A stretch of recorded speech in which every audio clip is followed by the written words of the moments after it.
Welcome to the Ready.Set.REALTOR Series, Contract Clarity with Michelle Beeson. So I would like to introduce our instructor today, Michelle Beeson. Michelle has been in real estate since 1995, starting as a salesperson and earning her broker's license in 2008. Yeah. Over the years, she has mentored and trained countless agents, sharing her passion for education and professional standards. Her dedication to raising the bar in real estate led her to serve on SRCAR's grievance committee, become a director in 2020, and step into leadership as president-elect in 2024. During her term as 2025 SRCAR president, Michelle focused on expanding educational opportunities for members and strengthening the association as a trusted resource for both brokerages and individual agents. Passionate about her education, she believes that well-informed professionals create a stronger real estate industry, and she enjoys teaching and mentoring fellow realtors. A little fun fact about our lovely Michelle. When she's not immersed in real estate, Michelle enjoys gardening and spending time with her large and lively family, including her 7 children and 12 grandchildren. Life is full, but she wouldn't have it any other way. So let's give it up for Michelle. Thanks, Claire. And guys, about the classes, especially if you've never attended a CAR class, the one Jana Gardner's giving, I'll be on vacation, thank God, during that class, so I won't be here. But Jana Gardner is an incredible, incredible educator. She's the one I get most of my info from. So, as trying to keep on top of contracts is difficult. Every June, every July, you're going to get a change in the contracts. Might be minor, might be a lot, right? But it's coming like clockwork every June and July. So what you want to start doing is really paying attention to CAR as an educational resource as well, because they do most of their things on Zoom. One of the best things they do for us as brokers is they'll have broker-specific town halls where we get an idea of things that are happening before they actually happen. So I really want to encourage you guys to attend what you can. We're trying really, really hard to give you what you really want and what you need to be successful. It's all about making money when it's all said and done. That being said, I believe that if you master your contract, you will be successful no matter what. No matter what. And there is a huge difference when you're sitting in a listing appointment. If you know what you're doing, it's going to shine and they're going to choose you because there's a lot of fancy things out there. There's people showing up with hardcover books of, CMAs and all these things. But when you get down to the brass tacks of it, if you know your contract, that's going to come through and that's going to give you the confidence. Like I said before we even started, we're not mastering contracts in an hour and a half. What I'm hoping to do is give you guys enough passion for the contract that you want to know everything you can possibly know. The contracts themselves, now that they've changed them to the grid form, you can see right here, it tells you, so if we're talking about cancellation rights, it tells you what paragraph to go to. You know how many people don't realize that? They never realize that this is saying, if you need to know how to explain it, go to paragraph 5. It's telling the client that too. Well, yeah, see, a lot of people don't know that because this grid is confusing and you're doing your best to try to fill it out, not make mistakes. RPA is now 17 pages. Eventually, it's going to be 50. Just be prepared. Just kidding, I hope. Anyway, so if we look at the BRBC first, so that should be the first one. And guys, I have a bad back and I tend to sweat, so I'm going to grab a napkin. It's not that I'm nervous. I'm not, I promise. I just sweat. So when you look at the BRBC, there's a couple things that are really, really important to know. The date prepared is a very important date. Does not have to match the date of the signature, right? So if you're preparing this today, July 21st, right? It's the 21st. And they're not signing it until tomorrow or Friday, that's okay. You don't change the date. So on all your documents, you've got this date prepared. And what we use this date for is when we're incorporating changes. We've got the AEA, Amendment of Existing Agreement. It's going to ask, this is an amendment to the RPA dated, you're putting this date prepared on there. It's always that date. It's not the date signed. It's the date prepared. Okay, so that's one of the most important things on these. I don't care when you prepare it, you keep that date. So about the BRBCs, do you guys think you need a BRBC if you're buying a house for yourself? You absolutely do. If I'm buying a house, even though I'm the broker of my company, I have to have a BRBC with myself because I don't really have it with myself. The BRBC is an agreement between the brokerage and the buyer. It's not you guys as agents. Like a broker owns the BRBC, just like they own your listing agreements, just like they own your purchase agreements. Technically, the broker is the agent, but you have authority under the brokerage because we supervise to sign for on behalf of the broker. So even if you're doing it for yourself, it's still an agreement between your brokerage and you. We don't just have a settlement that we have to agree to now, right? You know, we had all this settlement stuff, and that's why all these changes were implemented. Each and every one of you have protections under that settlement. You can't get sued individually because of the settlement for anything that might have happened with commissions prior to. So if you violate that settlement, then you lose your protection. So don't do it. And what the settlement says is you have a BRBC before you open a door. That's also your MLS rules. So if you don't have one before you open a door, you're breaking your MLS rules. But we're going to take it one further. There's now a state law in California that requires you to have a BRBC. It's between the buyer and the brokerage. You have authority to work for that brokerage, but it's technically the brokerage. Most brokerages, like my broker number is not the number we use for my brokerage. We have a corporate number. It's a completely different entity in a way, right? So remember, it's now state law. State law isn't as strict as the settlement or CRMLS rules or any other rules. It's you have to have it prior to writing a contract. Okay. So BRBC, super important. You got to have it, even if it's for yourself. 90 days is the most it can be. You can't just count up 3 months, you know, go July, August, September. You can't do that. That's not rarely 90 days. So you have to actually count out your 90 days on your BRBC. There's a form. We have forms for everything. There's a MTBR, which modifies it. You can do extensions. Extensions cannot exceed 90 days. You can't get these people in for more than 90 days. All right. You can make it exclusive. Am I doing something wrong? Oh, yeah. Oh, I'm not paying attention to that. Sorry, here I am. So you can extend for 90 days and 90 days at a time. If you're working with these people for 2 years, you're doing extensions every 90 days. All right. Now, there is one circumstance that you don't need a BRBC, and that's for a lease. If you're helping somebody get into a lease, you don't need to have it then. Other than that, for residential realtors, it applies for everybody. A corporation is the exception for having it for more than 90 days. So if you're working with a corporation, it's a little different. Corporations are difficult to learn how to write the contracts and to get the signatures. So make sure you get your broker's advice on how to do that properly. Your form, your BRBC, by default is non-exclusive. All right. So that basically means that those buyers can work with anybody. That being said, if you have a BRBC with somebody, if you had involvement, and when we're talking about personal involvement, you showed the house.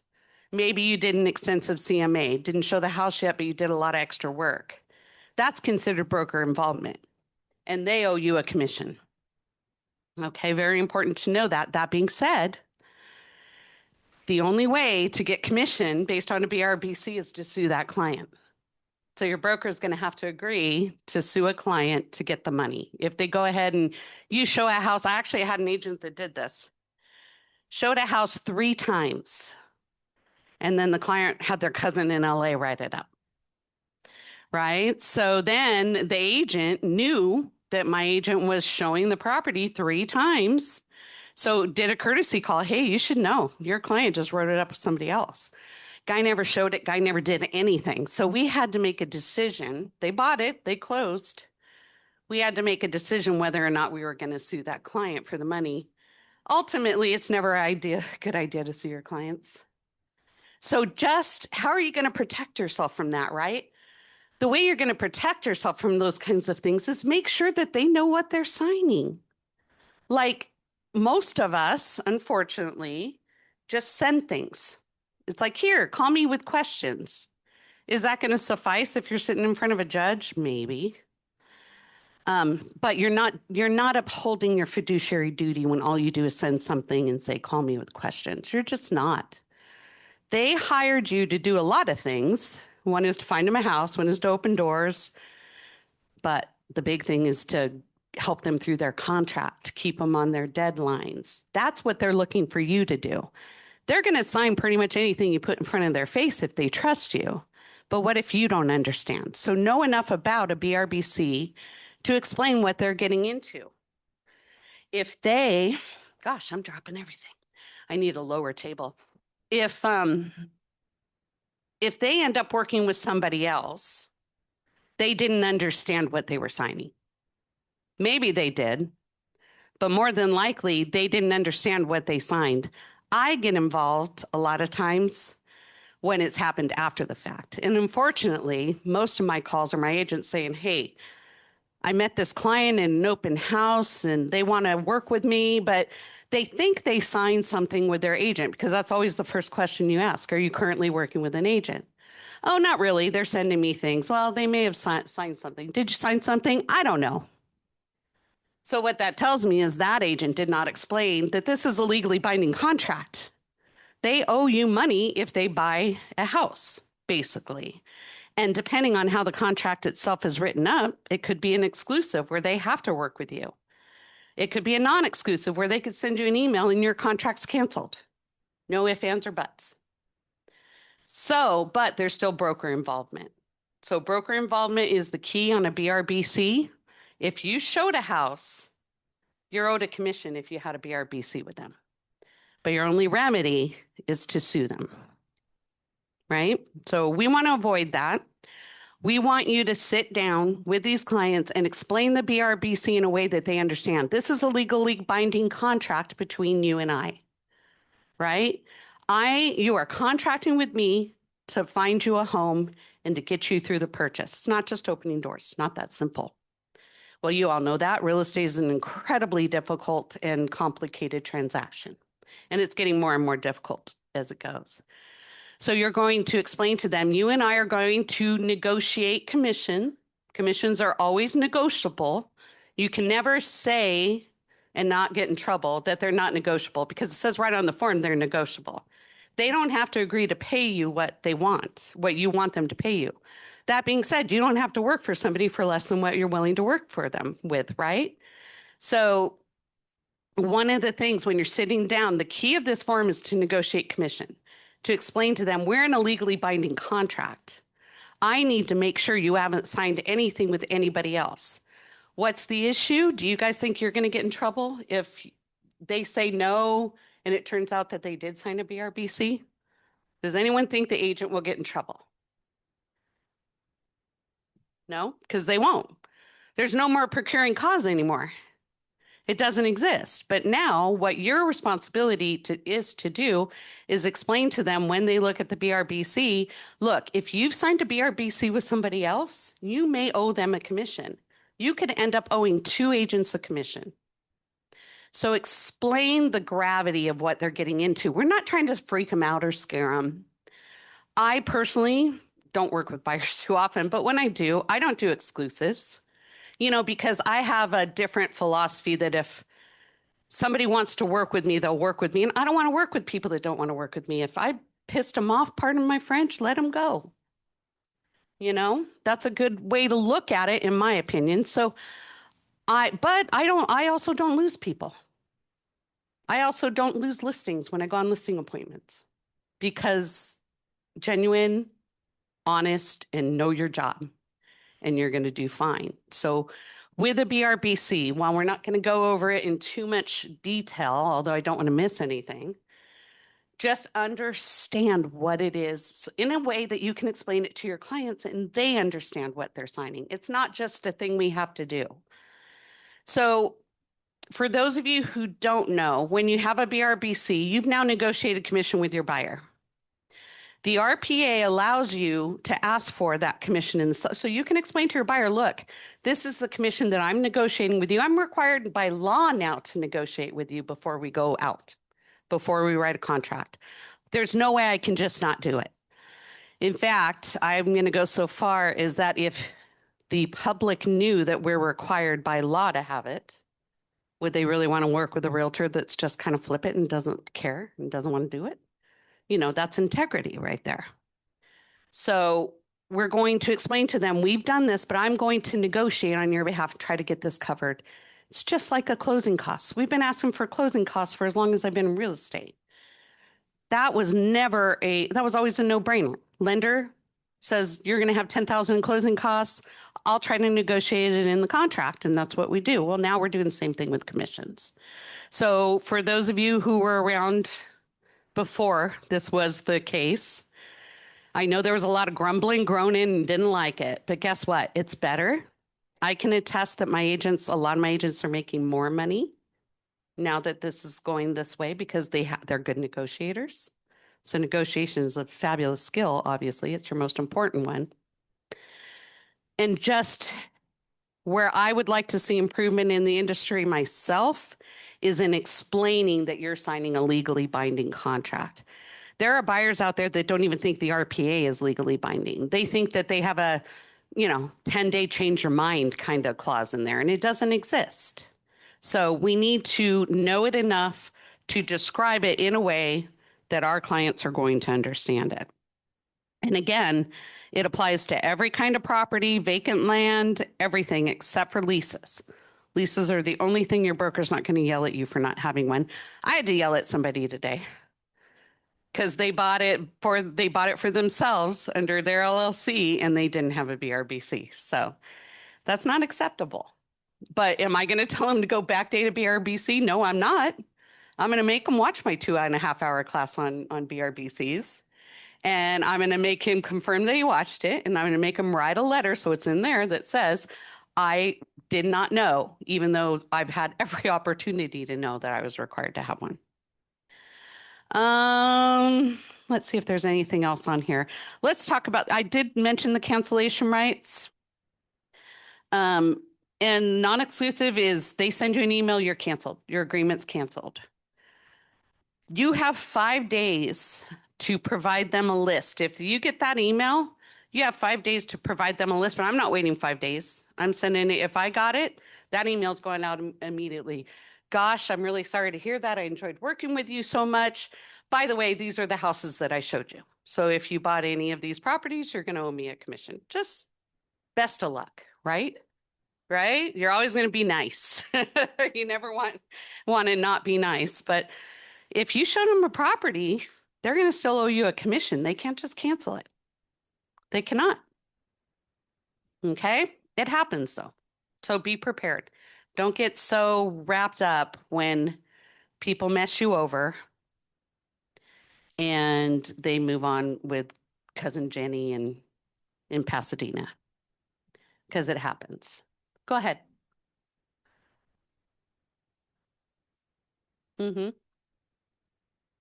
No, you never have to do a new one. In fact, we don't want to encourage you to do a new one. There's the form. So the MPBR, and this is important. I was going to go over this in purchase agreements, but let me explain it to you now. A lot of times sellers are countering the amount of commission. They're just countering it. And if they do, you have a choice. Your buyer owes you whatever is in that contract. Your buyer owes you what is in the BRBC, period, end of story. You can decide to modify your commission down to what the seller is willing to pay. So you do that with an MTBR. It's MT, so modification of terms for the buyer representation agreement.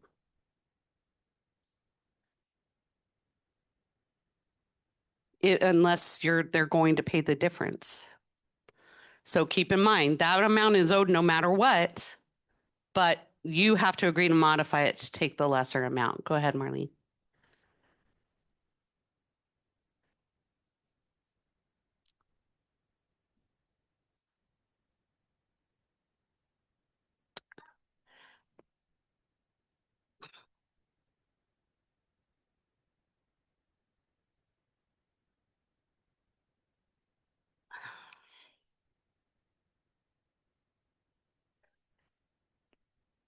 That is not something, one, that's kind of going outside of our pay grade. Like our form is specifically written a certain way.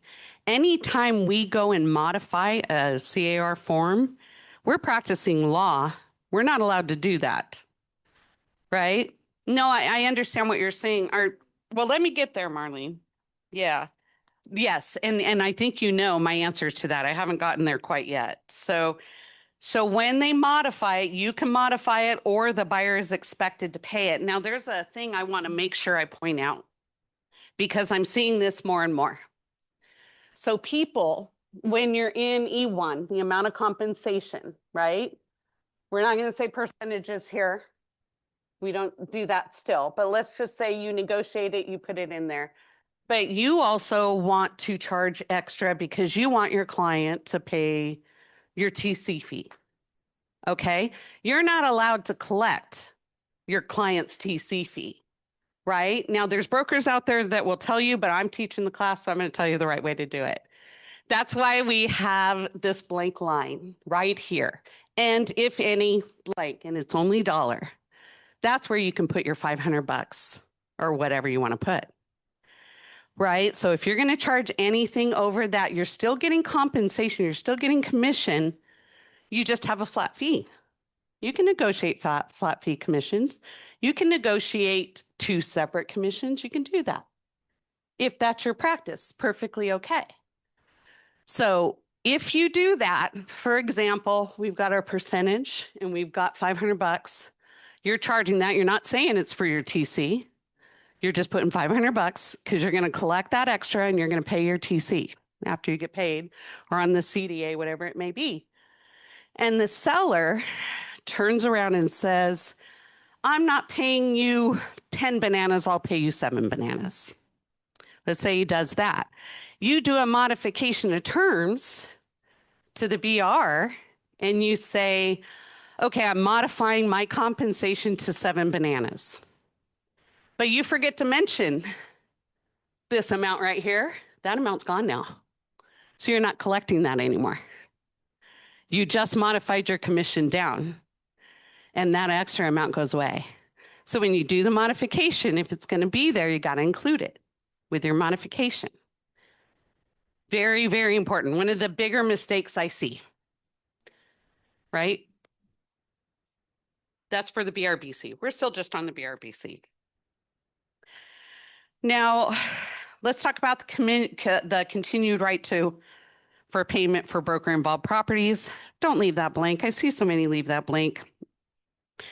This is a period where you can put in 90 days or whatever you want and say, if I was involved in this property and you turn around and buy it in the next 90 days, you still owe me a commission. So don't leave it blank. That's what that says, but it's not going to count if you don't give them a list of the addresses. So you have to keep good records of what you show people. The same with a listing agreement. There's a continuation period on your listing agreement. Well, if they turn around and sign up with somebody else 30 days, if you didn't give them a list of buyers who looked at the property, that continuation means nothing. The seller on an RLA. I'm jumping around a little, and we'll go over that again when I get to the RLA. So with a BRBC, if our client cancels or we're expiring or we cancel for whatever reason, because they're awful, no, this is the buyer's agent with the BRBC. We have to give them a list of properties that we were involved with. So if you don't know list, no commission. Any other questions?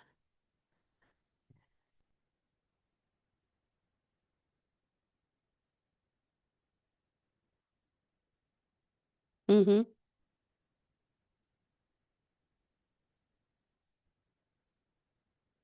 Yeah.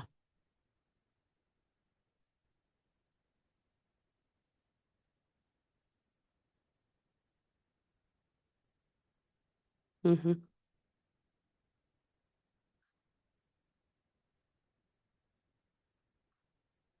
Yeah. No, no. What if they have an exclusive? Right? Like there's a lot of nuances. Don't just, the first question you should ask when you talk to somebody on the phone is, are you currently working with somebody? Like you're required to ask that. When we had procuring cause, which for those of you who are newer, you don't have to worry about procuring cause because the BRBC thing got rid of it. But we did used to get in trouble if we interfered. If somebody came to us and yeah, in fact, that one I was telling you guys about where my agent showed it 3 times, that we went to a procuring cause hearing. By the way, we didn't win, even though we should have, because the client showed up and said, I didn't want to work with him.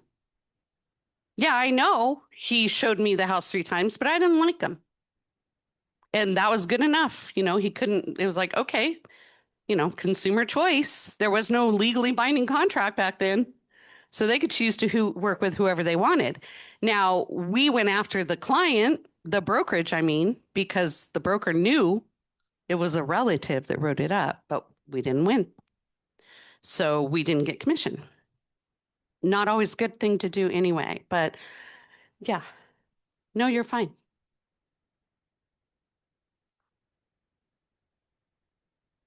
Mhm.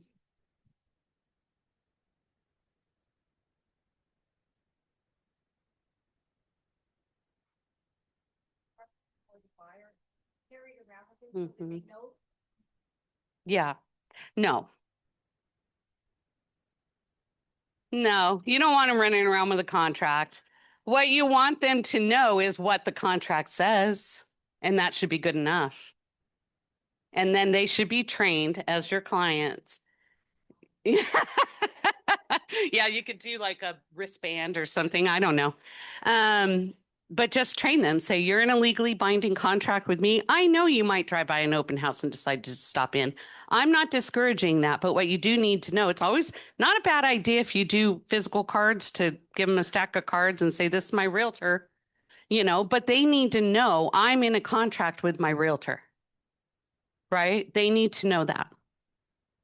So that is the more important part. Just train them what to say. And I hate training is they're not animals, right?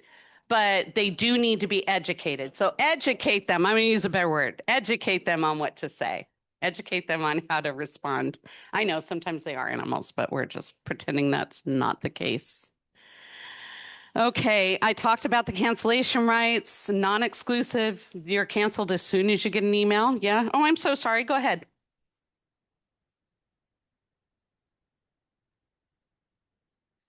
No, I didn't say that. We don't talk about percentages. It's a secret. You can talk, no, it's not a secret, but we just don't like to talk about it in a public forum because one of the complaints and one of the reasons we had the lawsuit is they thought we were colluding to set commissions, which we're not supposed to do. Commissions have always been negotiable. Like a client has always been able to say, I'm not paying that. Do you think that we say that? No, we don't say that on a listing agreement. It says it in bold on the contract, but these people aren't reading these contracts. I'm telling you, they're just signing, especially with DocuSign now. People are just signing. They're just, blindly signing. But if you're explaining this is a legally binding contract, I want to explain it to you. If I'm not meeting them in person, I'll have a Zoom. It's like, here, let's pick it up. Let's look at things. And I go through things very thoroughly. There were buyer consultations and seller, there's always been listing presentations. We used to have buyer consultations back in the 90s. Like we would sit with them for hours and talk about the procedure, talk about, but back then we had to meet in person. Everything was signed in person. I had a pager. I had a pager on the freeway, 911. Oh crap, let me go find a payphone. So we need to explain to them in detail, and I would love to see buyer consultations come back.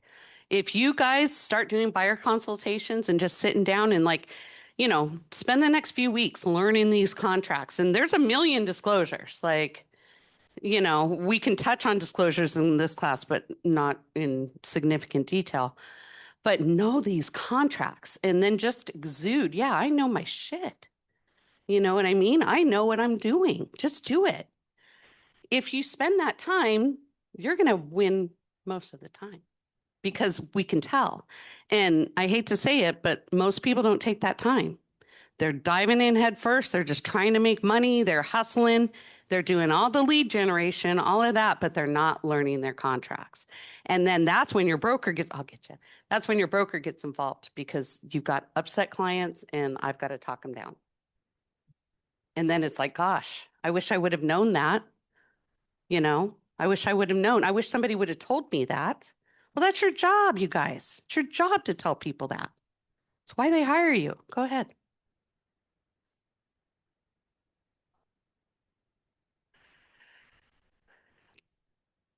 Yeah, it's very hard. You want to read through. Your broker is your resource, right? Your broker is your resource for contracts.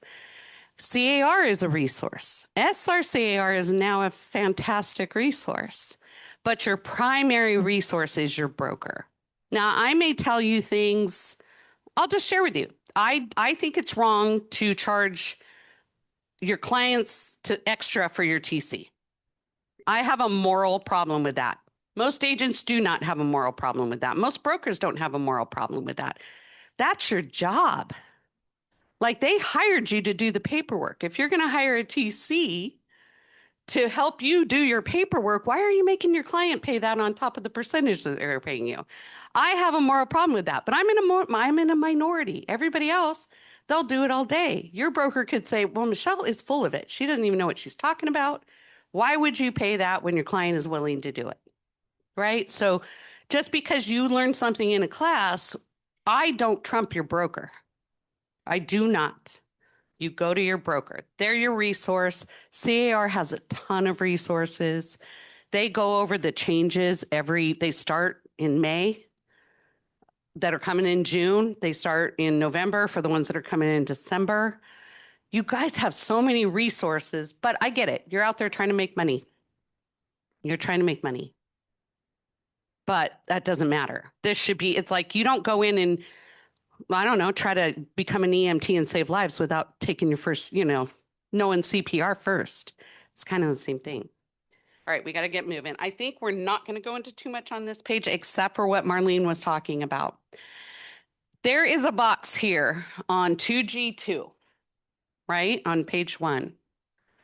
This box says buyer does not have sufficient funds to pay the broker. Okay. We don't check that box unless it's true. It's not to your benefit. It's not going to, one, the seller may not even see your BRBC. You have no obligation to provide a BRBC. Somebody's going to ask for it eventually. Might be escrow, might be the listing agent. But a lot of listing agents, not my contract. I don't want to interpret a contract that's not mine. I don't want to see it. Nothing wrong with that. Nothing wrong with that because the way the RPA is written up, if you agree to pay that amount, whether it's on their BRB or not, your seller is now obligated to pay that amount. So it's not something you guys necessarily need to police. That being said, if you check that box and you give the BRBC and it says, gosh, you really need to pay this, Mr. Seller, because my client can't afford to. And let's just say we've got one of those rare sellers. I'm telling you guys, most sellers will pay it. There's tips to get them to pay. Most sellers will pay it. Maybe not the whole thing, but they'll pay it. If that box is checked and we've got one of those rare sellers that's like, I'm not paying your agent. I refuse. I'm not going to do it. Then if that box is checked, that buyer now has a right to just say, gosh, Sally, thanks so much for helping me up to now, and I'm just going to do this on my own. They have that right if you check that box. So don't check that box. It protects you as an agent in a way that you're not having to work for free, right? So it protects you from having to work for free, but it also gives your buyer the right to walk away because you let them check that box. So if they have the money, you don't let them check that box. You know, and you are explaining, this is the contract. This is what you're agreeing that you're willing to pay me. I'm going to negotiate it in the purchase agreement. I don't know. Would you say 92% of the time the sellers pay it? Wouldn't you say, Boma? I mean, I see a lot of files every month, and I never see one where a seller's like, nope, not going to do it. So it's not difficult to get it done as long as it's explained. But if they check that box, they can choose to move on with that transaction without you, 100%. Well, yeah, you have that protections. Like, I'm not helping you through this transaction because I'm not going to make any money. So, you know, love you, but sorry, I'm not doing it for free. Not unless I give birth to you. Go ahead. Oh, sorry, Rosie.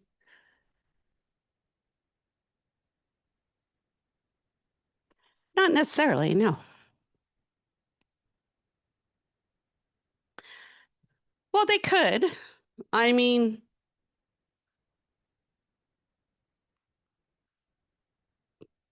yeah, if that box is checked, they might say, well, this is the only offer I got. I better ask for it. But that can be easily communicated. I mean, guys, we got to talk to each other. Like, we're not adversaries. We should be cooperating. We want to work together to get this to the end result. I'm fighting for my client, you're fighting for your client, but it doesn't have to be adversarial. There's a happy medium for everyone. Let's work our way to it. Boma? Yeah.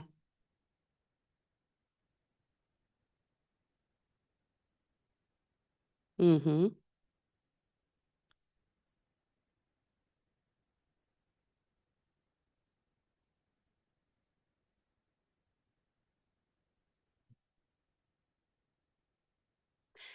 Thank you for bringing that up. You should not be discussing what your seller's willing to pay. I'm going to give you guys a tip, and this tip has worked every time I've trained agents to use it. When you're sitting in front of your listing agreement and you've got net sheets, is there something wrong with giving 3 different net sheets with 3 different potential bananas? Nothing wrong with that, right? You can do that, but you need to tell your clients what's an acceptable net. We don't care how we get there. There's a million ways to get there. So once they've gotten their focus on I'm not paying a commission, I'm not doing that. When they're just focused on the net, then they're happy. We got 3 nets. Are all of these 3? I mean, I always do 3 net sheets because I'm trying to get a range. Where are you guys going to be happy here? And they're going to look at it and they go, yeah, I'm actually happy with this low range. I'm happy with that. And then when I'm presenting an offer, regardless of what was asked for, I'm saying, look at what this net is. It meets your net. Isn't that fabulous? And they're like, heck yeah, that's fabulous. They're not worried about the details. We got to focus on the net, guys, not how it gets there. You have to explain how it gets there, but you've already educated them. I was going to say trained again. You've already educated them to accept a net, right? You've already done it. So it's going to be easy peasy. Oh, yeah, that's where we were going, huh? Thank you. I knew I needed you here for something. Increasing is never a good idea. And one of the things, so let's just say you've done your 10 bananas and then the listing agent is a poorly educated listing agent says, gosh, you know, my seller was willing to pay 15 bananas. Oh, then I'm going to modify my BRBC. I'm not saying that automatically you can't do it because you could. And I've actually personally experienced, not my thing, but one of my agents has experienced a time where they had to go up. They went up. It was all above board, but you bet your booty I had them writing an explanation why they went up. Because litigation exists, guys. One of the reasons why you should be in one of these classes. Because if you do something that harms your client, I guarantee in this climate, you're getting sued. And what do you think a judge is going to say if he looks and says, okay, but your original BRBC said 10 bananas and then you raised it to 15? That's not right. There's a thing called fiduciary duty. You are obligated by law, even though your pre-licensing education isn't that awesome, you have a huge responsibility. You are obligated by law to put your client's interests above your own, above everyone else's. That is your fiduciary duty, no matter what. No matter if they're the worst client ever and they call you 20 times a day, you still have to put their interest above your own. You have to. So important to keep that in mind. Don't go raising, because one day you might have to sit in front of a judge and explain to him why you just went up 5 bananas. Yeah. Well, and that's one thing. That's a way. That's a way to work. Like I even personally have agents that will put the highest amount on the commission on the BRBC and say they're willing to go down. I don't think that's a good practice. I don't think it's being transparent. I don't think you're working in integrity.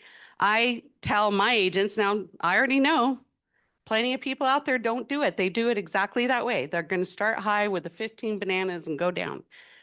I think that you have a duty to negotiate what you're willing to work for that client with and no more. That's how I take fiduciary duty seriously. Again, your broker could have a completely different philosophy and that's okay. All right. So that's basically it on the BRBC. If we have any more questions on that, ask them now.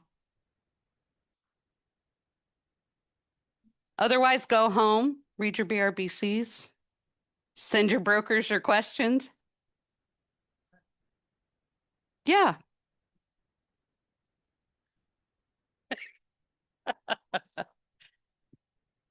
Go and look at homes was still divided. Mm-hmm. And how do you link that with the listing?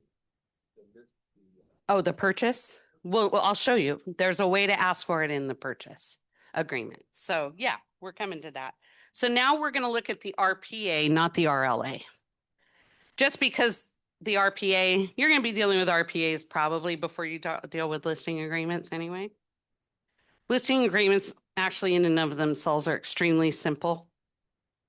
Just a few rules to follow. The RPA is a little more complicated. So go on down till you see the residential purchase agreement at the top. This 17-page beauty. Right? It's fabulous. That being said, like I told you, if you don't understand something, we've got a whole column that says this is, this grid summarizes what they're filling in. It's putting all of the negotiable items, all of them, in a grid up front. So easy. Like, I love the grid. I love it. I think it made it so much easier to explain, so much easier to go in. But if you don't understand what the continuation period for compensation means, then it's going to tell you right here, let's go read about it on paragraph, whatever it is, because I'm not looking at it. Right? Again, date prepared at the top. You're writing the date that you're sitting down in your computer and doing it. And you're going to reference that date whenever you modify it. I want to tell you guys a couple things. There's difference between amendments and addendums. I can't remember when amendments actually became a thing, but we used to use addendums for everything. Like, we were changing terms with addendums. We were doing all these things with addendums. Just, oh yeah, I'll do an addendum. I'll fix it with an addendum. It was just, okay. My kids, when they were little, I used to take them to showings with me all the time. I had 5 kids, 5 and under. They were going with me to showings. The toddlers knew how to open my lockbox because at the time there was a separate thing. It wasn't on our phones. So I would give it to them. They'd toddle over there, open the lockbox, give me the key. I didn't have to bend, right? It was fab.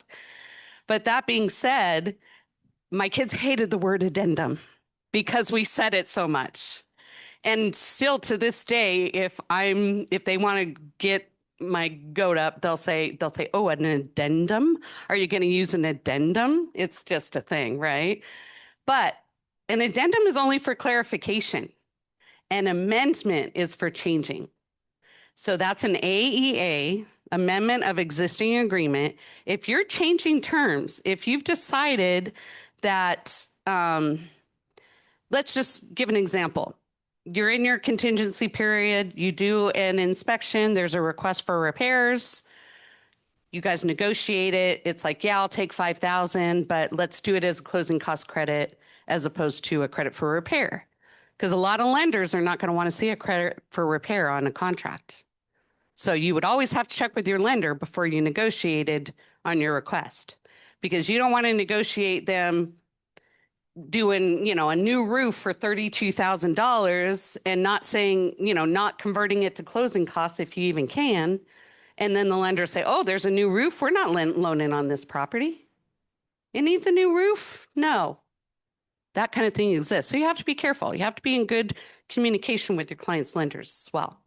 And if you're going to negotiate repairs, they know you negotiate repairs.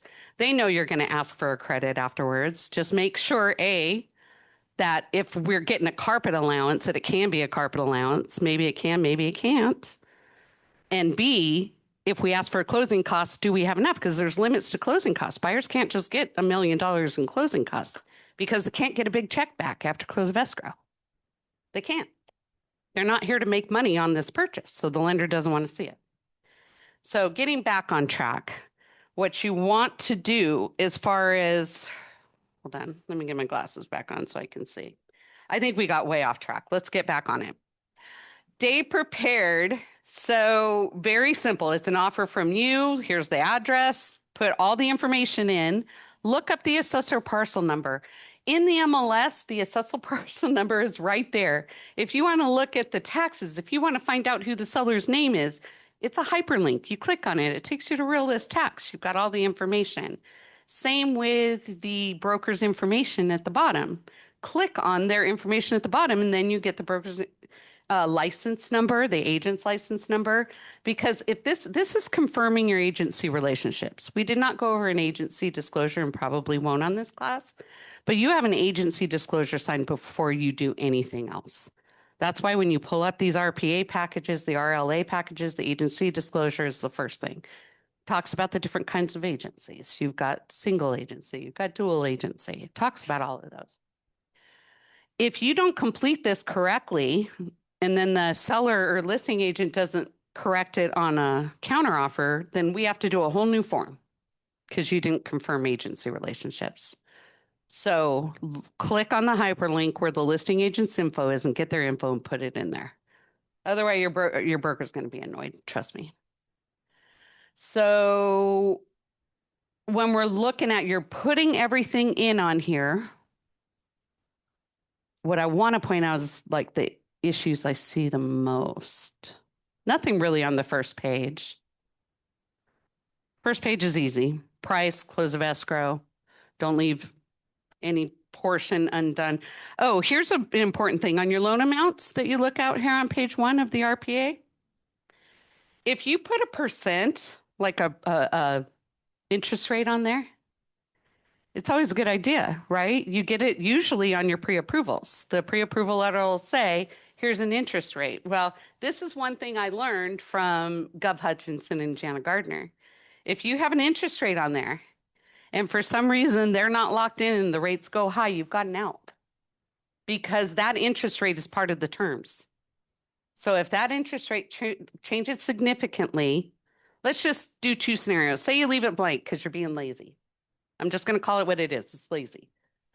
If you leave it blank and the interest rate changes and the buyer has a loan contingency, for some reason they didn't get locked in time for whatever reason.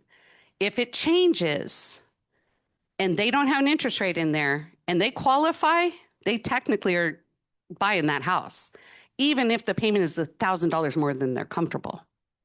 You put that interest rate in there, you just protected your buyer. So don't be lazy about that. Fill it in. Any questions on that? No.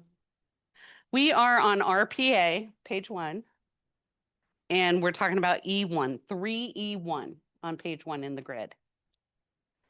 So fill that in. Put the interest rate in there. And that's just a protection for your client.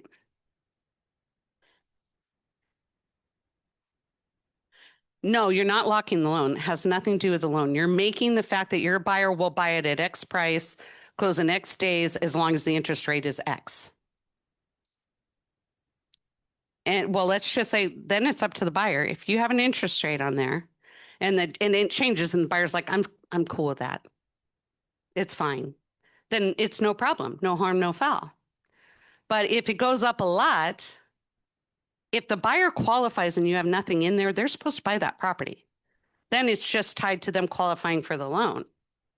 But if the buyer does, and if the buyer doesn't qualify and you have a loan contingency, you're good. But if you have that interest rate in there, you protect them because the part of the terms is that you're buying it with this interest rate. Yeah. Yeah.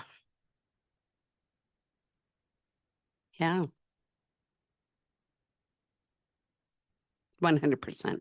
As a listing agent, your job is to go through this contract with a fine tooth comb and you counter out anything your seller's not going to like.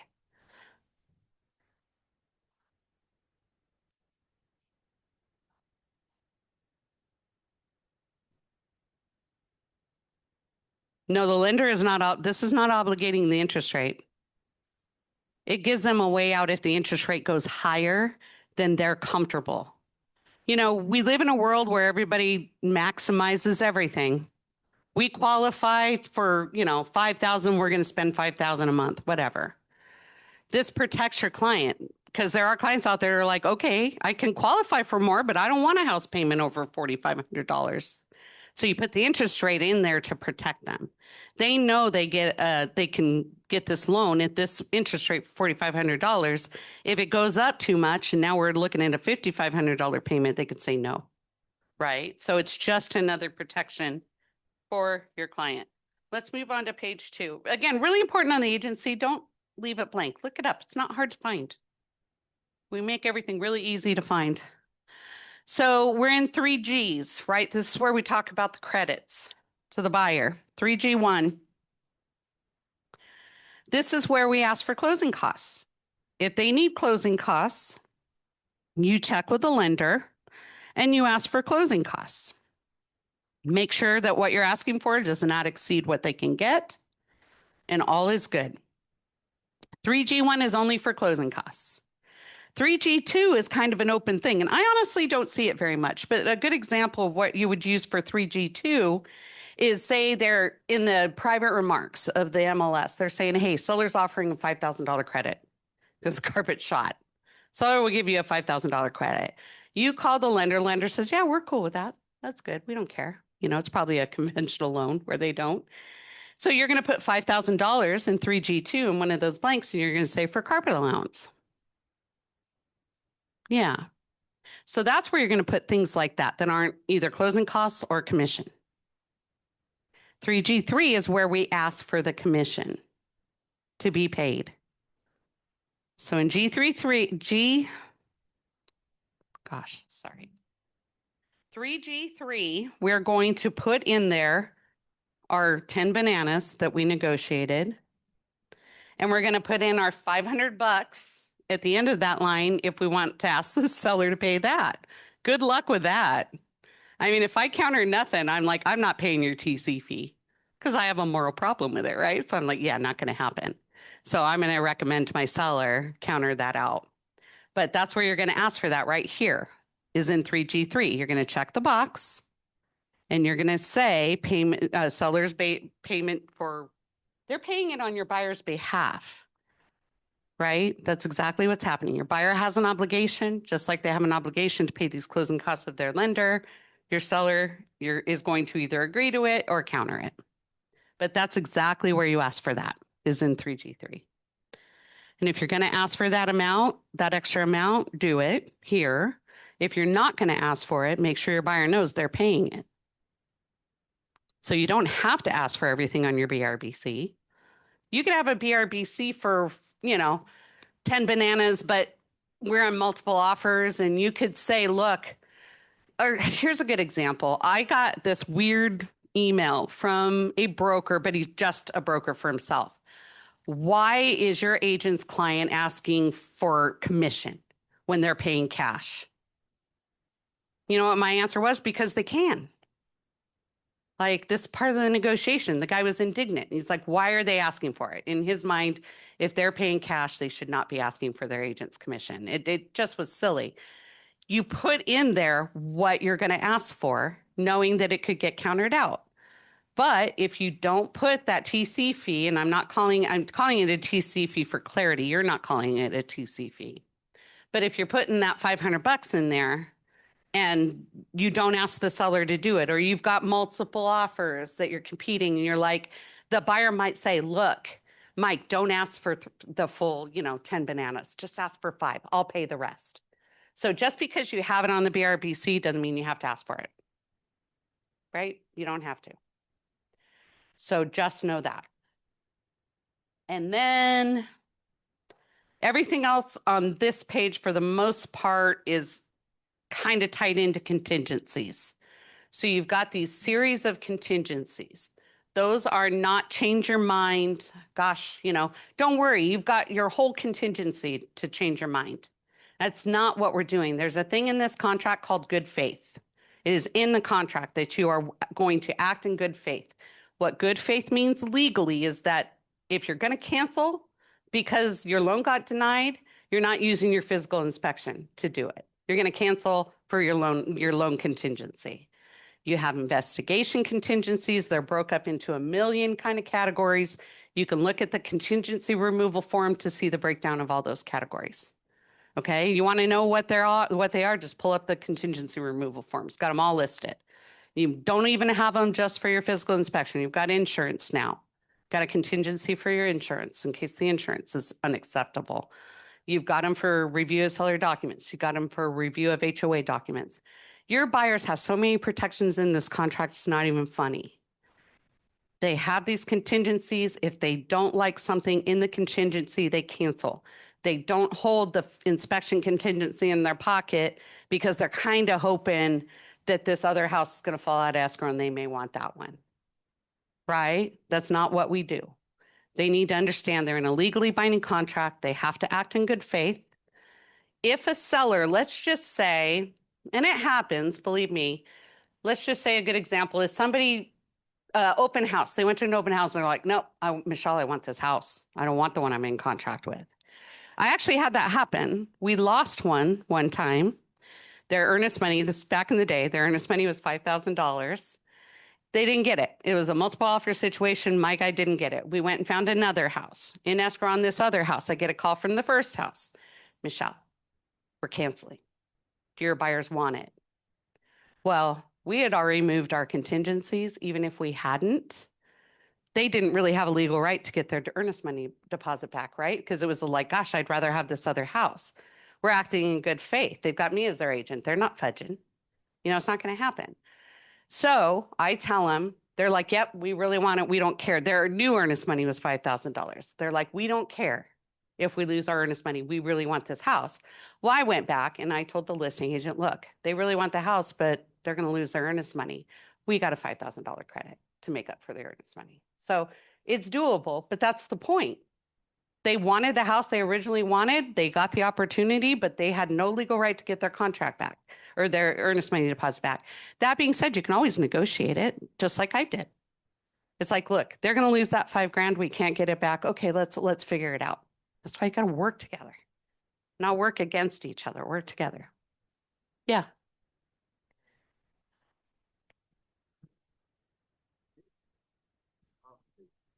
No, they had to. So we wrote an offer originally and lost.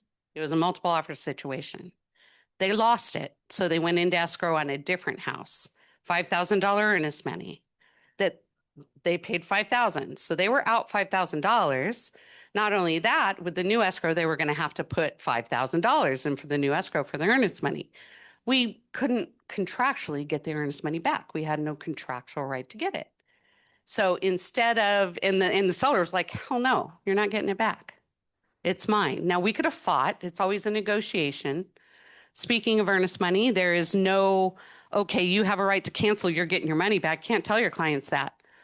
The only time you can get money back is if both buyer and seller agree to give them the money back. If a buyer or seller, if a buyer isn't acting in good faith and the seller suspects it, they can refuse to give the money back. That money can sit in escrow for 2 years. And if it's not negotiated in 2 years, they send it to the state of California and you can get it from there. That being said, one of your jobs as an agent is to negotiate the release of that earnest money. So what they had to do was they were out $5,000 because they're not getting $5,000 from the second one. And the original listing agent, her and I worked together and we got the seller to agree to pay $5,000 in closing costs because they were going to be $5,000 short. So we just found a way to work it out. There's always a way to work it out. If it's meant to be, it's going to be, right? So that's that on that. So you have these contingencies. What are contingencies? In a contract, contingencies are a promise to do something by a certain date. We're going to use loan contingency because that's the one I hear the most. In this contract, your buyer promises to remove their loan contingency, let's just say on day 17. They told the seller they will do that. Not only in this contract did they tell the seller they will do it, they tell the seller that they will also cancel. If they're not willing to remove it in 17 days, we promise to cancel. We're not going to tie you up any longer. Well, there's a lot of agents out there that is when you're like, hey, it's day 17, where's my contingency removal for my loan? Oh, their loan's not approved yet. I don't care. It's not what you promised. You didn't promise in the contract that you would have the loan approved by day 17. You promised in the contract that you would be satisfied with your loan, your ability to get the loan enough by day 17 that if you don't have it and you're not satisfied that you can get it, you're canceling. That's what you're promising in the contract. There is no leeway on that. Oh yeah, you can always negotiate extensions. You can always say, hey, they're not quite comfortable yet, but they really want the house. Maybe the seller will give them 5 more days. But the point is a lot of times you don't get full loan approval until 3 days before you're going to close. So as a buyer's agent, are you making, I explain contingencies, but if I'm on the buyer's side, I'm probably waiting until the seller gives me a notice to perform. You know what I mean? And then you're removing it. The buyer is educated, you wait. But if I'm a listing agent, that notice is going out 2 days before it's due. I'm not doing it to be mean. I'm doing it to keep our contract on track. That's my job. By the way, Mr. Listing Agent, that's your job too. Or buyer's agent, that's your job too. So we got to stop looking at notices to perform like there's some, guerrilla tactic. They're not. They're us doing our jobs. So again, that's what all contingencies are. Your seller needs, or your buyer, I'm sorry, I'm getting confused. Your buyer needs to understand that they are promising to remove those contingencies by that date. Doesn't matter if their loan's approved or not. It doesn't matter if they're still waiting on the home inspection report. The listing agent has every right to issue a notice to perform and say, you remove it on that day. So you got 2 days on a notice to perform. If you don't perform, day 3, you can get canceled. Period, end of story. Now, more than likely, the seller's going to give you your money back. You have contingencies. Seller's not going to try to fight you when you have contingencies in place. It's best practice, just give them the money back. And then that way the seller can move on if they're going to cancel. But the key is you are not tying up that seller, losing marketing time, increasing costs because they're having to pay every day they own that house. You're not doing that to the seller is not sitting here languishing. One of the few protections they have in this contract. They don't have very many.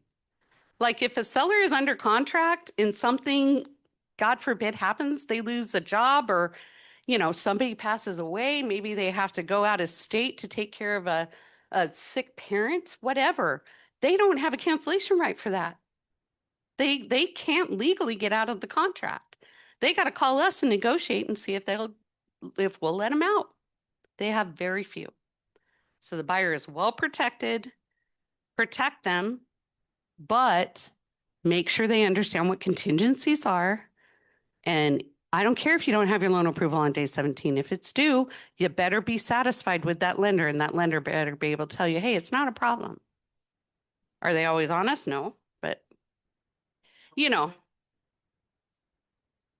Well, so most things are calendar days. Most of the things in your contract are calendar days, with the exception of your earnest money. So your earnest money is going to be business days because you can't bank on weekends. You can't send wires on weekends. And the default is that you get a wire. So the exception is earnest money and notices to perform or demands to close. Again, we're not going to have time to go into those tonight, but a notice to perform is 2 days. But if you issue it on Thursday, also, it doesn't matter what time it goes out. The day it goes out is day 0. They get the full days. You can't cancel until, the third day at midnight.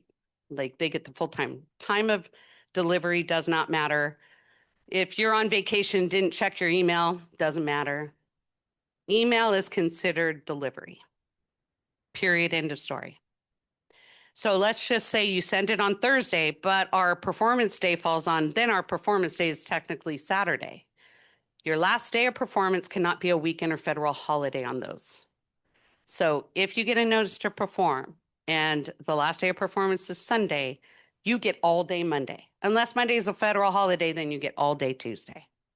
So those are the exceptions with those types of things. Okay. Yeah.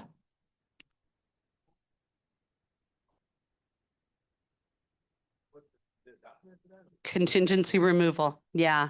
And that's one of the things I told you, you should pull up a contingency removal out of your zip forms and look at it because that does a phenomenal job of breaking down all of the contingencies that your buyer has.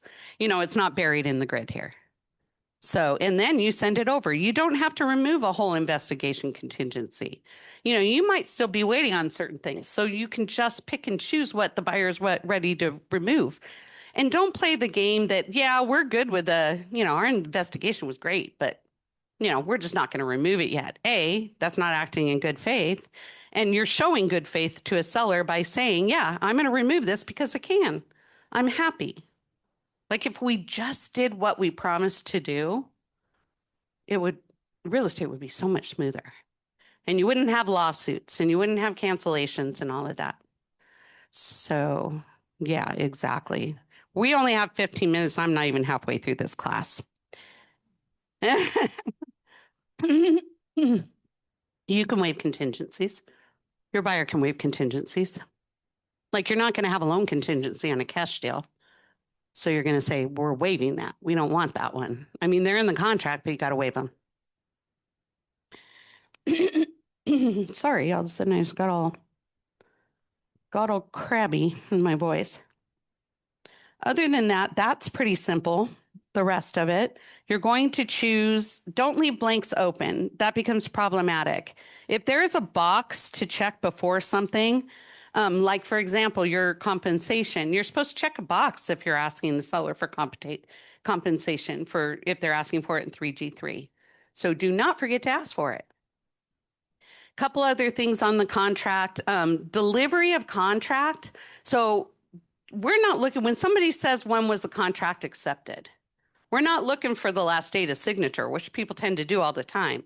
Technically, if a seller signed it on the 20th, but the listing agent didn't get it to you till the 21st, delivery is actually the first day. And I didn't even understand this for the longest time. I think Gov taught it to me 5 years ago. Like, nope, it's when you deliver it. So there are emails in the contract, and that email is considered a delivery email. That is when you get, like I said, if you issue a notice to perform and it goes to that other agent's email, that's considered delivered. Doesn't matter if the other agent doesn't see it. So as an agent, you better be checking your emails every day. Even if it's Sunday and you're not working, you're checking your emails because you might get something important. And that's deemed delivery. And that's when your contract is deemed accepted, is whenever it is delivered to the other party. So if we're negotiating back and forth and we've got counteroffer, seller counteroffer 1, buyer counteroffer 1, seller counteroffer 2, buyer counteroffer 2, seller signs it on the 20th and the agent doesn't get it to him until the 21st, 21st is the accepted date because delivery is what matters. And believe me, you might think that might not matter, but it does. There are times where that matters when that contract was delivered. when that notice to perform was delivered. And gosh, I didn't see it. I'm so sorry. Not an excuse. So you better be checking it. You better be checking your spam because sometimes things goes to spam. You're responsible. They hired you to guide them to guide them through this and to not, they don't want to get sued. They're expecting you to keep them safe. Okay.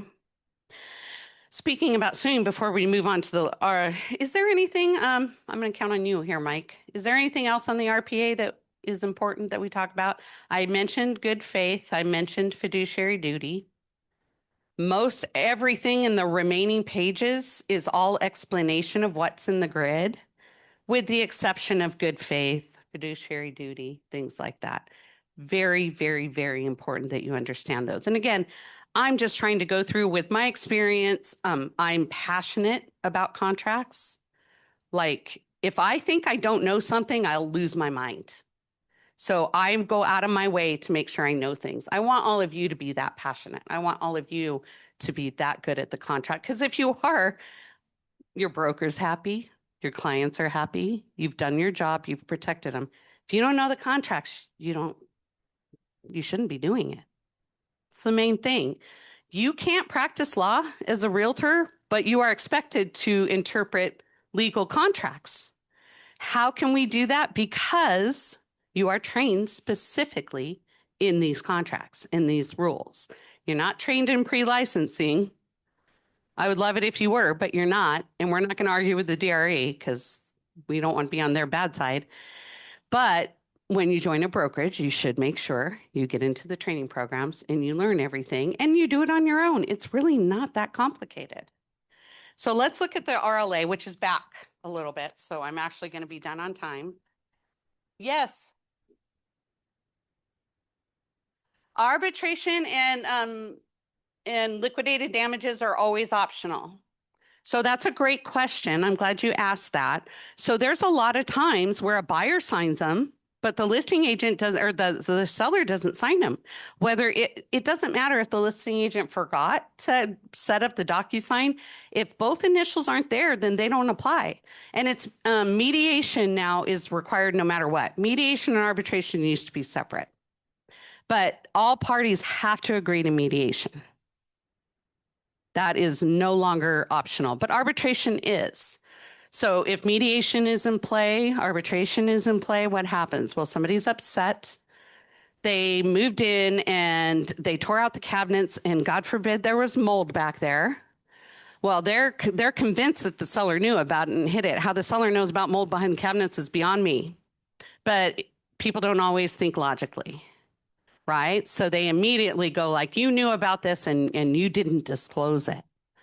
So as agents, we try to negotiate something. Sometimes, we'll go to the seller, hey, do you want to pay this bill that they're asking you to pay just to not have trouble? Seller usually tells them pound sand. I knew nothing about it. They're not legally. So with a seller, let's just say this, a seller in disclosures, and disclosures are very important. Your sellers need to understand that if they know it, they better disclose it because it's just going to protect them in the long run. They're not going to get sued if they disclose everything. In California, that is one thing on the RPA. There's an as-is clause in here. In California, when you go into a real estate contract, you are buying that property as it is, as it sits. You're agreeing that I'm willing to pay this price for this property as it sits. Now, you have contingencies. You can have investigations. You may not know that the roof is bad, and maybe your buyer is not willing to buy a house that needs a whole new roof in 2 years. That's their prerogative. That's why we have an investigation contingency. But if a seller knows that I've had 5 leaks in the last 6 months, they better be disclosing that. Some buyers won't care. Like, I'll deal with it when I have to deal with it, right? But when a seller discloses things, they're protecting themselves. They're not going to scare the buyer off. If they scare the buyer off, good. Because that's the buyer that's going to sue you if you didn't disclose it and then they find out that you forgot about a leak in your front window and gosh, there's water damage back there and they want to know about it. Like buyers right now are crazy. They use AI to, well, that's just it. They're asking for everything. And what your buyers need to understand is how much are you willing to pay this house as it is right now? Seller has no obligation to repair anything, not a darn thing. Seller could say no. In fact, a seller doesn't even have to say no. They can refuse to respond to your request for repair. They can completely ignore it and issue a notice to perform, like you better remove your contingency and move on. This is their prerogative. Your clients need to understand it's not HGTV. We're not walking in and negotiating $40,000 of repairs after we get in there. Now, do we do it? Sure. It's all part of our job. It's all part of our job to do that. But those are supposed to be things like if you walk up and you can tell that roof is shot, you have no business offering $450,000 and asking for a $35,000 repair when you know the roof is shot. But if you think, gosh, the roof looks fine, and then the guy goes in and says, oh no, there's leaks all over the place, or the attic's full of rats. That's what those are for. Those requests for repairs are for things that they did not know and could not see. It's not for carpet that has pee all over it and you smell it and you see it. You don't turn around and request for repair necessarily and ask for new carpet, because if I'm a listing agent, I'm going to say they saw that. Their offer was supposed to be based on what they saw. Okay? No obligation to have anything. There aren't even health and safety repairs. Those aren't the only time a seller might be caught between a rock and a hard place is if an appraiser says, this appraiser is contingent on the railing on the stairs being repaired because it's too loose and the water heater being properly strapped. Does your seller have a legal obligation to do that? No. But if they don't do it, then we're not going to get a loan. So then you may as well just give up anyway, because you can't get the loan if the repairs aren't made. Buyers can make repairs, but legally they don't own the house. So if a buyer makes a repair and then something happens, what are you going to do? Never a good idea to have buyers making repairs, although it happens, because sometimes we do what we got to do to get the deal done.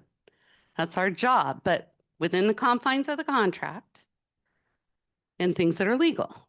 Can you give up some of your commission because the deal's going to die? You betcha I do it probably more than I want to admit. We all do. We just want to keep the deal together. But they know I gave it up. It's like, I'm doing this for you. And that's how I get referrals, because I take care of my clients, right? So we'll very quickly, I apologize for, go ahead, sorry. Termite clearance, good question. Let's look at it. So a termite clearance is going to be, there's a blank line for it. So if you're back on the RPA and you're in paragraph 3, this is on page 3 in the grid, you're going to put the termite report on 3Q3. There's a blank. So you're going to put termite report there. You're going to put seller if you're asking the seller to pay for it. No reason to put it in there if the buyer's going to do it, but you could. If you want a clearance, well, termite report is going to go in 3Q3. Yes. I'm sorry, what? Not necessarily. You might ask for one, but you don't have to. This is just a blank if you're going to ask for termite. Termite used to have its own paragraph in the RPA and we took it out. It's not, well, you would ask the seller if you're putting in the RPA. Seller doesn't have to do it. Buyer can do it and pay for it. And a lot of buyers do. In the request for repair, there's a whole section where you can ask for the termite clearance and all of that. Go ahead. Yeah.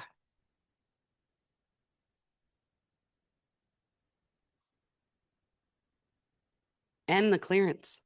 Mm-hmm. So FHA, if you don't ask for it in an FHA loan, nobody's going to want to see it. If you ask for the report, they're going to want to see it. Okay. VA has to have it.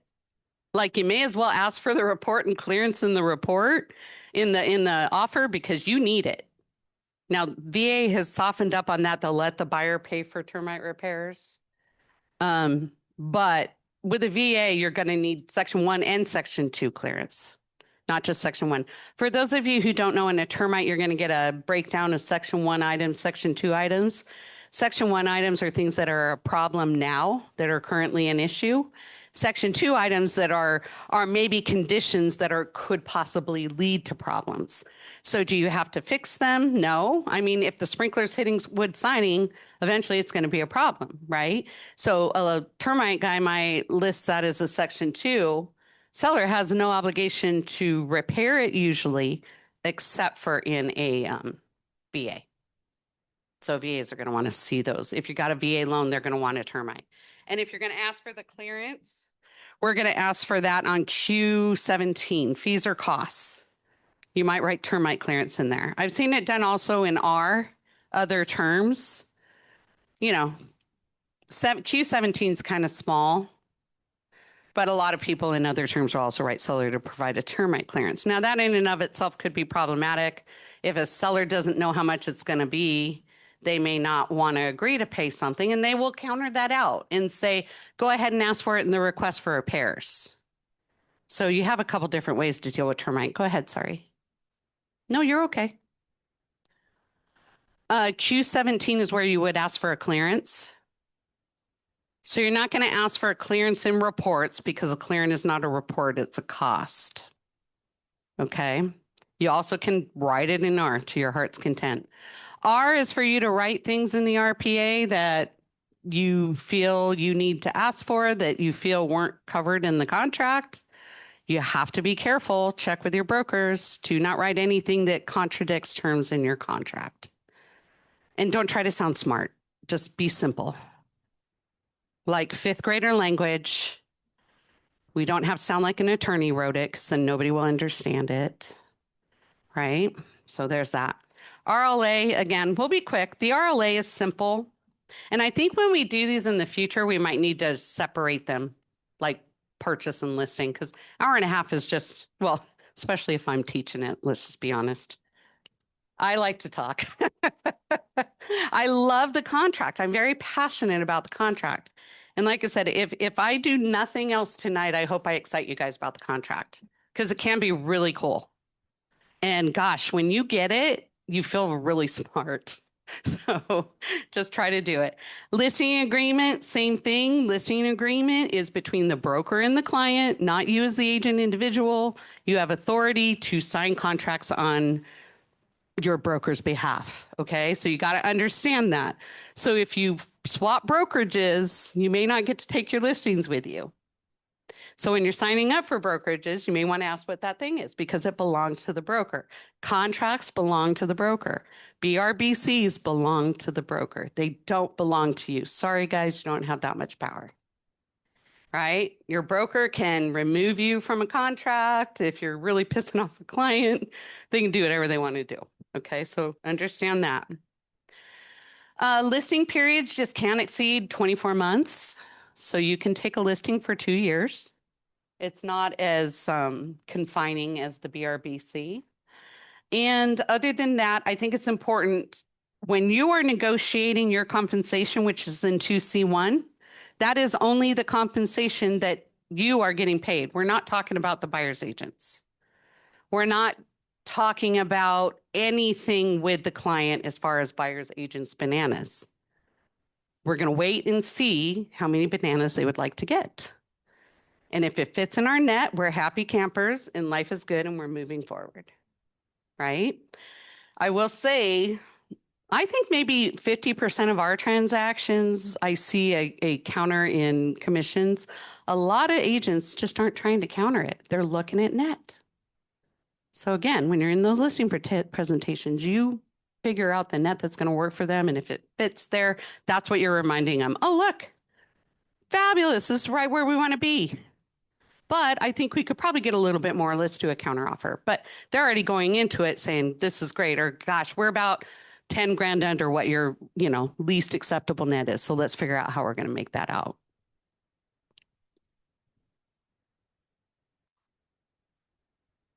I'm going to do 3 different net sheets. So I'm looking at the most, I'm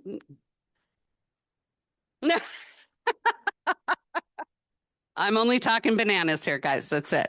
We're not talking about anything but bananas. So for that, just make sure, and this also has a blank with a dollar amount that you can really disappoint me and charge your clients for your TC fee, whatever you want to be. Just kidding. Just kidding. Additional compensation. This is one thing I really want to just dig into your heads. We're looking at 2C2. This is not dual agency. You are not negotiating your commission if a buyer comes to your open house, says, "Hey, Mike, I don't have a realtor. I'd love to work with you." And you're there working for the seller, holding the house open, trying to get it closed. You are working for the seller, not for the buyer. And you did not, in this paragraph, negotiate what the seller is willing to pay you if you represent a buyer. What you're doing is sitting down with that buyer after your open house, because it's inappropriate to do it during. You're going to Starbucks or whatever you got to do, and you're doing a BRBC with that buyer. And you're saying, "I'm going to go ahead. Let's talk about my commission. Let's talk about, the terms, all of this. I'm happy to write it up for you. Make sure you're okay with dual agency." Not everybody does. I personally don't do dual agency. But that was a decision I made after I realized dual agency can be problematic, right? Nonetheless, dual agency is legal, is perfectly okay to represent both parties if you think you can do it. That being said, you're going to negotiate it with a BRBC, you're going to write an offer, and you're going to ask your seller to pay that for you.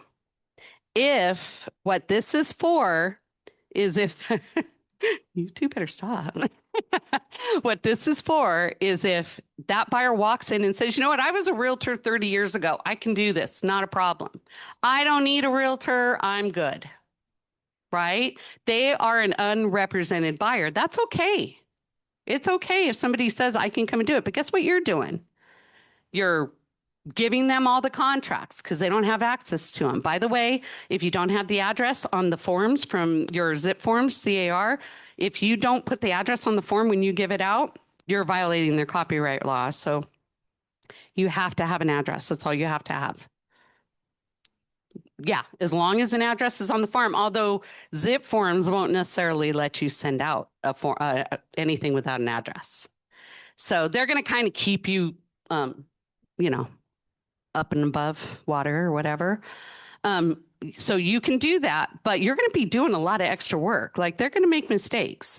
You're not going to be able to advise them. In fact, the first thing you're doing is giving them a buyer non-agency form, making them sign that before you give them a darn thing, because they need to understand you are not their realtor. You are not going to advise them for free. You are not going to risk getting sold or sued for a buyer who isn't willing to utilize you. So you can provide the forms. You can advise them. You're going to take those forms how they're given back, and you're going to make corrections on counteroffers, and you're going to be fixing their mistakes the entire time.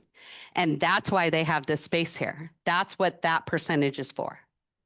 Ideally, your clients are like, "Holy cow, that sounds like a lot of work and sounds like a big risky deal. I don't want to look at offers from unrepresented buyers."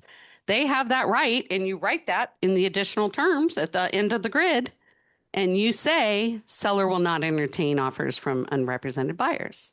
That's the ideal scenario. They're like, "Well, crap, I don't want to take anything from them." And you're explaining to them, "Well, I got to tell them I can't advise them. I got to tell them I can't do this, that, and the other. And I'm going to have to fix all their mistakes. So I'm going to negotiate an extra commission for that." That's all that's for, guys. It's not for you to negotiate dual commission. It's probably not worth the same commission you're getting for listing it. So be realistic, be reasonable. Figure out whatever that fee is. I know what mine is. And if an unrepresented buyer comes along, then that's what you're doing. But I'll tell you, my sellers don't agree because of the way I explain it. And then they're like, "Yeah, I don't want those. I don't want people going out without realtors." I mean, realtors, we're valuable. They already equate us to car salesmen half the time. It's like, let's actually be valuable, because it's not just us out there making money. I don't think there's anything else because we're already over time, and I apologize. It's my first class, so I haven't had to run through this before. Oh yeah, the RAD form. There is a new form for referrals. You have to. So in other words, let's just say your sister buys a house in Idaho or wants to buy a house in Idaho. You find a realtor for her in Idaho, you negotiate a 25%. I don't care about referrals saying it. Say you negotiate a 25% referral for sending your sister over there. There is the new RAD form and all of that's in here too, where we have to tell our clients if we're making money from anything. If we're making money because the escrow is owned by the broker and we're getting an extra $50. All of our compensation now needs to be disclosed to our clients. It's yeah, C5. What's the, I know the acronym, what's the actual name of it? I know, I'm drawing a blank. Is it acknowledgement? Yes, referral acknowledgement disclosure. So remember, that is going to be included anytime you are paying a referral, receiving any kind of compensation outside of what your BRBC says or your RLA says.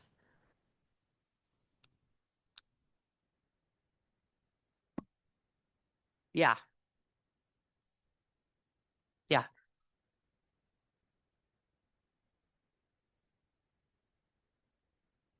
Yeah. I wouldn't have the business otherwise. Right?